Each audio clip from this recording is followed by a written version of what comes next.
à toutes. Aujourd'hui, un sujet que vous m'avez demandé depuis longtemps et qui revient de plus en plus souvent, les relations longue distance. Alors on fait quoi? Comment gérer? Comment savoir si c'est viable? Comment savoir s'il tient vraiment à moi? Continuer de mettre de l'énergie ou pas? Les pièges à absolument éviter. On va parler de tout ça aujourd'hui. Alors, vous vous êtes rencontrés en vacances, peut-être lors d'un week-end ou tout simplement sur les applis. Vous habitez loin l'un de l'autre et parfois dans un pays différent. Vous devez faire face à des défis que les autres couples n'ont pas. La distance, la logistique liée au déplacement, les coûts, le fait de ne pas connaître le monde de l'autre, son quotidien, les cafés, restos ou activités qui l'entourent. C'est à la fois enivrant, hein, quand vous allez le voir, tout est nouveau à découvrir, vous avez l'impression d'être une aventurière, il prend soin de vous et vous vous laissez porter. Et quand lui, il vient vous voir, bah, vous lui faites découvrir votre monde et ce que vous vivez. Mais à la fois, c'est inquiétant parce que vous n'avez pas de contact quand vous voulez. Vous ne pouvez pas le voir quand vous voulez. Et les pièges avec les relations à distance, c'est que comme on ne voit pas beaucoup l'autre, on est en perpétuelle réjouissance parce que dans la projection, il y a 2 types de projection. Une qui est dans le passé, qui repense au bon moment, qui se refait les scènes agréables, ce qui crée des émotions agréables, hein. On repense, au petit restaurant, au bon verre de vin, quand on était ensemble au lit, quand, on s'est baladé et tout ça met beaucoup de joie dans le corps.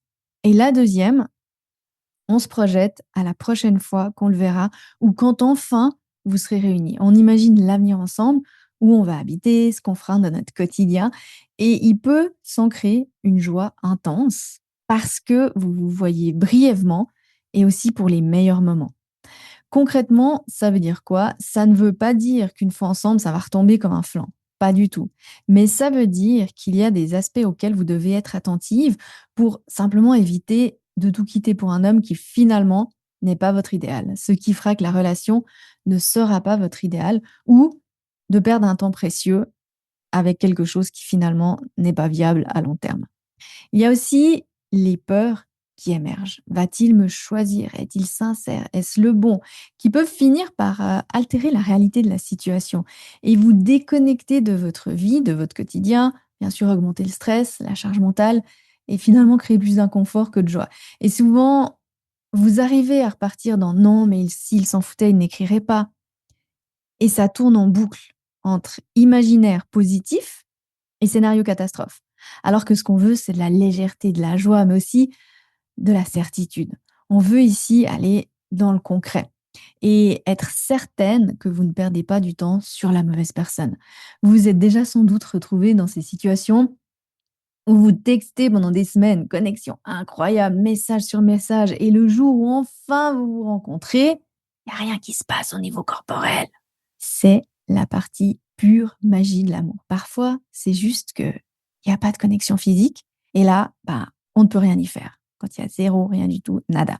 Donc, longue distance, OK, bien sûr que ça fonctionne. J'ai une tonne d'exemples de clientes qui ont fini leur vie avec leur relation de longue distance, mais on va voir à quoi il faut faire attention et à quoi elles ont appris à faire attention. Et j'insiste sur ce point.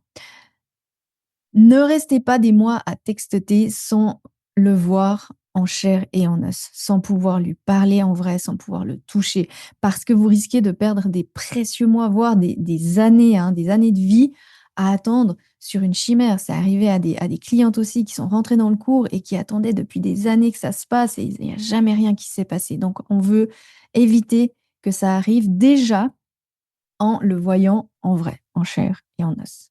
Maintenant, c'était une parenthèse. Quand vous l'avez vu, quand vous avez validé qu'il vous plaît, que vous lui plaisez, il y a certains points à éclaircir. J'ai moi-même vécu une relation longue distance. Alors, on s'était rencontrés dans un bar. J'avais vraiment flashé sur lui. Mais vous savez, quand vos regards se croisent et boum, vous pouvez plus vous détacher l'un de l'autre. Rien que de le regarder, ça vous donne chaud dans tout le corps. C'était un vrai flash. Bon, alors, comme d'habitude, c'est moi qui suis allée l'aborder. On s'est embrassés et hop, l'affaire était dans le sac, hein. Je vous fais court tout ce qui s'est passé durant cette soirée. Mais voilà, je suis allée lui parler, pouf, on s'est embrassés. Mais il habitait à 4 heures de route. Et honnêtement, ça me saoulait. Moi, j'avais pas envie de ça. Mais il a commencé à faire des trajets tous les week-ends. Donc, il venait me voir. Donc, il y avait un intérêt. Et en fait, tous les week-ends, ça va, parce que la semaine, tu travailles, tu vis pour toi, et pouf, tu sais qu'il va venir le week-end. Donc, je me réjouissais, hein, j'étais dans cette chimère de waouh, il va venir tous les week-ends, je vais le voir. Et il y avait un but, en fait. Il y avait une deadline à chaque fois. Donc, ça me motivait de rester dans cette relation. Et entre-temps, on se textait toute la journée. Mais quand je vous dis toute la journée, c'était toute la journée. Je me souviens, en plus, c'était l'époque où je travaillais encore comme hygiéniste dentaire, hein. On cachait encore nos téléphones au travail. C'était pas comme maintenant où on, on écrit carrément devant le boss, mais mon téléphone, il était dans un tiroir. Et après chaque patient, je regardais et je m'imaginais déjà vivre ensemble, ouvrir un cabinet dentaire ensemble parce qu'il était dentiste. Donc, vous voyez, j'ai fait mon scénario Walt Disney qui était vraiment magnifique et j'étais dans une pure joie pendant des semaines et des semaines et des semaines. Ça a duré quelques mois comme ça et il a commencé à moins venir, à venir moins longtemps, hein. Au début, c'était le vendredi soir jusqu'au dimanche soir. Après, c'était le samedi matin jusqu'au dimanche soir. Après, c'était le samedi milieu d'après-midi, puis il repartait le dimanche matin, à moins écrire, prétextant des problèmes au travail. Et vous savez ce que j'ai fait? Rien du tout. J'ai attendu. En fait, à cette époque-là, j'avais trop la trouille de lui demander s'il voulait toujours continuer. J'avais peur de la réponse, rien que d'y penser. Vous savez, ça me mettait une boule au ventre. Je voulais pas voir l'inévitable. J'avais pas suffisamment de courage à ce moment-là. J'avais peur de le perdre définitivement. J'avais peur d'être à nouveau célibataire. Et je l'avais été déjà 5 ans. Et avec lui, j'avais cru avoir changé mon schéma. Vous savez, j'avais cru que c'était le bon. Et j'étais pas prête à faire le deuil de tout ça. Mais un jour, je me suis dit que ça suffisait. Et je me suis rendue prête. J'ai décidé d'être prête. J'ai fait le deuil en avance. J'ai accepté la réalité. Et il m'a dit la vérité. Il ne voulait pas aller plus loin. J'avais perdu 2 ans. Oui, j'en ai tiré une leçon. Et c'est comme ça que j'ai créé l'outil du sweet spot. Mais j'aurais pu éviter de perdre 2 ans parce que le temps, il est perdu. Vous savez, quand on se dit c'est que c'est notre chemin de vie. Oui, oui, ça fait du bien, c'est cool, ça rassure, mais rien ne nous empêche d'accélérer le processus et d'apprendre les leçons plus rapidement et gagner du temps qu'on pourra passer avec le vrai amour de notre vie, parce qu'on n'a qu'une vie. Le temps passe. Et moi, je me dis plus, parce qu'à l'époque, je me disais ça, je me disais, ah, maintenant j'ai rencontré Raphaël et voilà, je devais apprendre tout ça. Oui, je devais apprendre tout ça. Mais sachant que Raphaël, on se croisait pendant 20 ans, j'aurais pu le rencontrer des années avant, si je m'étais rendue prête. Une de mes clientes, en revanche, une histoire pareille, mais complètement différente, dans le sens où la finalité a été différente. Ils vivaient dans 2 villes différentes, à quelques heures de route. Elle a mis en place tout ce que j'enseigne dans le cours Change ton schéma amoureux et ils ont emménagé ensemble. Une autre, c'était carrément dans un pays différent.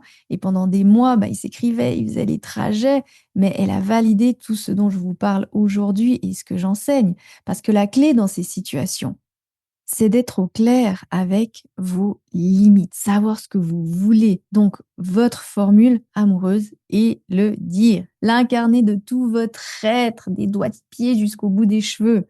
Parce que trop souvent, comme moi, mes clientes attendent de voir et restent dans l'illusion qu'un jour ça va fonctionner.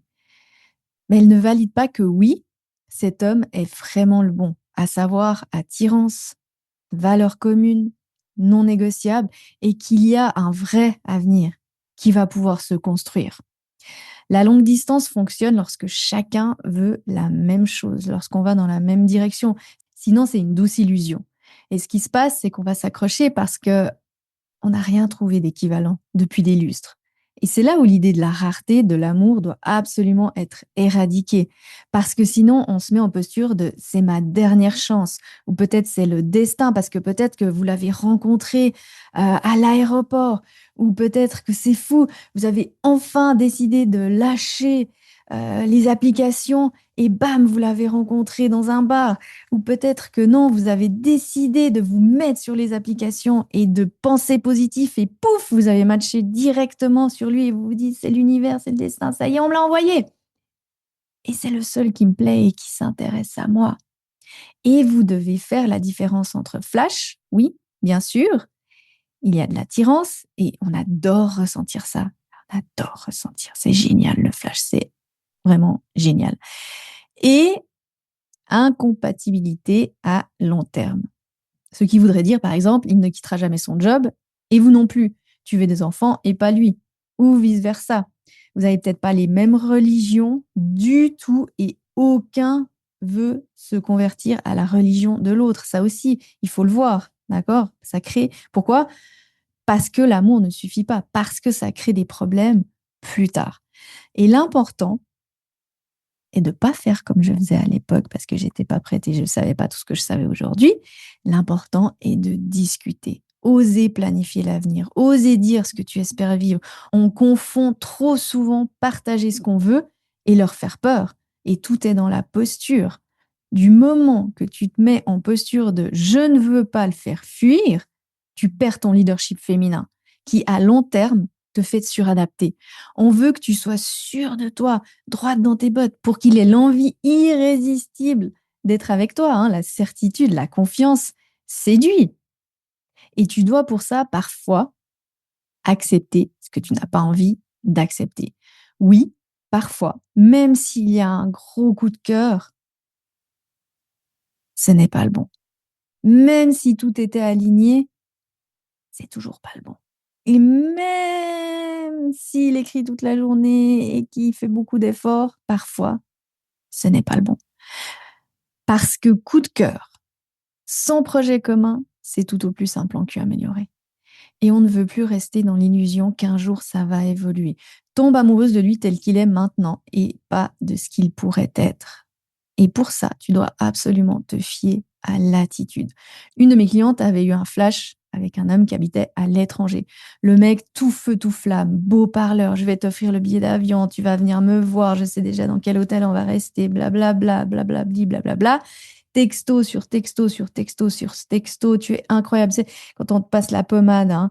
Ah, tu es une femme géniale, c'est incroyable qu'on soit tombés l'un sur l'autre, qu'est-ce que tu es belle, tout ce que tu dégages. Vous voyez, on gonfle l'ego de l'autre, il lui gonflait son ego, il la validait, il la mettait même en sécurité avec les paroles. Hein. Puis bien sûr, on a toute envie d'entendre ça, c'est génial d'entendre ça. Mais des semaines ont passé et rien. Pas de billet d'avion, pas d'hôtel et même lui, il venait pas la voir.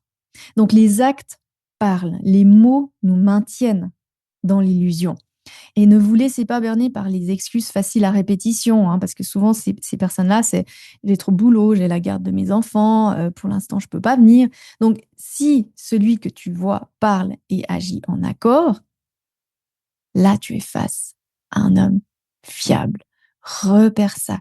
Fie-toi aux faits, à ce qu'il fait et pas à ce qu'il dit. Fie-toi à celui qui te met en priorité. Textoter, c'est hyper facile, hein. Ça n'engage en rien du tout. Rien du tout. Tout le monde peut textoter. C'est pas une preuve d'engagement. Alors reprends ton pouvoir décisionnel. Ouvre les yeux sur ce que tu ne vois pas et développe le courage de dire stop, si c'est le cas. Et sinon, développe le courage aussi de te lancer parce que tous les red flags sont green flags, hein, tous les voyants sont au vert et les actes parlent d'eux-mêmes. Voilà pour aujourd'hui. J'ai, à la fin de cet épisode, un immense service à vous demander. Comme vous le savez, je me suis séparée de mon éditrice et j'ai dû réouvrir un compte Amazon moi-même. Donc, j'ai perdu tous les magnifiques témoignages que vous aviez laissés. Hein. Il y a une 60aine de témoignages qui sont perdus, qui y sont. Mais le problème, c'est qu'ils sont là. Donc, ça veut dire que l'ancien compte, la compte de l'éditrice est là. Donc, le livre est là avec les 60 témoignages. Mais bien évidemment, vous ne pouvez plus le commander parce que c'est l'autre édition. Moi, j'ai rouvert une nouvelle édition. Et ce que je vous demande aujourd'hui, c'est si vous avez lu le livre, si vous avez aimé, bien évidemment, ce serait génial que vous lui mettiez un avis sur Amazon. Je vous mettrai le lien dans les notes du podcast. Et pour celles qui l'ont déjà mis, vous pouvez le remettre, hein, le même, copier-coller, exactement le même, parce que c'est, comme je vous disais, un autre compte. Et en fait, il a été porté à mon attention que certaines ont eu peur que c'était une arnaque et que c'était un faux livre. Mais non, c'est le bon. Mais en fait, vous pouvez voir les deux comptes, les deux livres. Et celui qui est le mien, donc qui est le bon maintenant, que vous pouvez commander, c'est marqué 2e édition. Donc pour le moment, c'est celui qui a 6 témoignages et vraiment, ça m'aiderait beaucoup. Et pour toutes celles qui mettent un témoignage, envoyez-moi un email à hello@fannyjipa.com avec le screenshot de votre avis et je vous enverrai un cadeau. Et celles qui ont déjà eu un cadeau parce qu'elles avaient déjà mis un témoignage, ce qu'on va faire, c'est que je vous donnerai un autre cadeau. Donc, je vous mets le lien pour poster votre avis directement. Et je vous dis 1000 merci et à la semaine prochaine. Pour incarner ce dont je parle dans le podcast, tu as plusieurs options. Le livre Change ton schéma amoureux, que tu peux commander directement sur Amazon. Et pour aller plus en profondeur dans ton schéma avec des exercices concrets, le cours en ligne où j'enseigne la méthode complète Change ton schéma amoureux, où tu apprendras tout ce dont je parle dans le podcast et comment mettre en pratique, notamment partenaire de schéma, le sweet spot, la communication complice. Tu trouveras toutes les informations sur fannyjipa.com.